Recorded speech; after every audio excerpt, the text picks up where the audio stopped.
Japri, Japri, Jap, Jap, Jap, Jap, Jap, Jap, Jap, Jap, Jap, Jap. Japrin aja, Japrin aja. Halo, selamat datang di Japri TV, jawaban pertanyaan sahabat TV.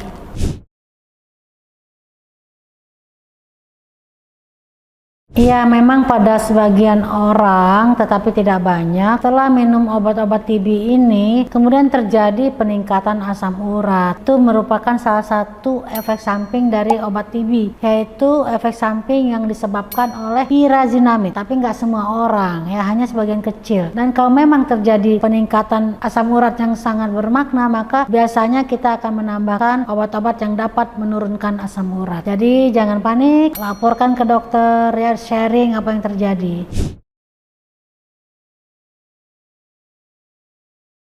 Satu hal yang saya selalu ulang-ulang kepada para sahabat TB, bahwa TB itu menular melalui udara. Oke? Jadi kumannya ada di udara, sehingga bahwa pemikiran atau pernyataan yang mengatakan bisa menular lewat gelas atau piring itu nggak benar, ya, karena kumannya ada di udara. Jadi jangan sampai kemudian langsung panik begitu minum gelas bekas orang yang TB lalu panik. Enggak. Jadi TB tidak menular lewat gelas maupun piring ataupun alat-alat lainnya yang dipakai bersama. Karena banyak nih yang kemudian malah jadi sugesti. Begitu tahu pasangannya atau teman serumah atau suami istri dikatakan sakit TB dan mereka punya kebiasaan minum dari gelas yang sama atau makan dengan piring yang sama, jadi sekarang dipakai suami, besok istri, lalu tiba-tiba karena sugesti pasangannya sakit TB langsung merasa, oh saya jadi batuk-batuk nih. Kalaupun kemudian Anda batuk-batuk, itu mungkin tertular dari menghirup udara yang terkontaminasi oleh kuman TB, yang mungkin kuman itu berasal dari orang yang sakit TB yang ada di sekitar Anda, tapi tidak lewat gelas ataupun piring.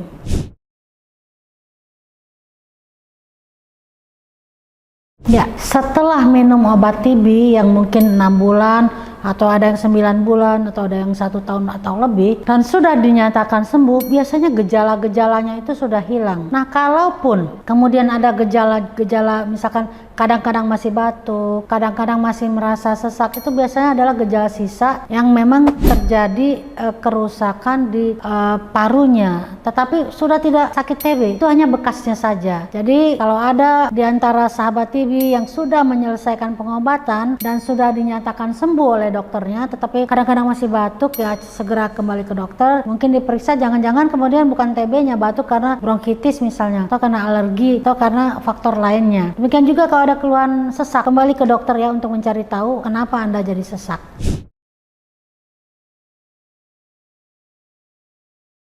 Jadi buat sahabat TB yang kebetulan mengalami TB yang di luar paru, apakah itu TB usus, TB otak, TB di jantung, TB di ginjal, TB di dalam rongga perut, TB di liver, bahkan TB tulang, artinya TB yang di luar paru itu tidak menular. Yang menular adalah TB paru karena kumannya bisa dikeluarkan lewat batuk. Nah, jadi kalau ada yang keluarga yang atau Anda menderita atau punya TB yang di luar paru, tadi ada yang nanya tentang TB mastitis, jadi TB-nya ada di payudara, apakah itu menular? Tidak menular. Ya, lalu juga ada pertanyaan secara umum menanyakan, kapan sih saya bisa bekerja? Nah, tentu saja Anda bekerja, satu syaratnya sudah tidak menular. Kapan itu tidak menularnya? Kalau kau diperiksa dahak itu sudah negatif. Secara umum kalau 2 bulan biasanya ini ya pasti negatif. Tapi kadang-kadang ada yang rajin periksa, sebulan kemudian setelah minum obat sudah negatif, ya itu udah nggak menular, jadi boleh bekerja lagi. Tapi selain sudah negatif, sebaiknya juga ada satu hal lagi yang dipertimbangkan,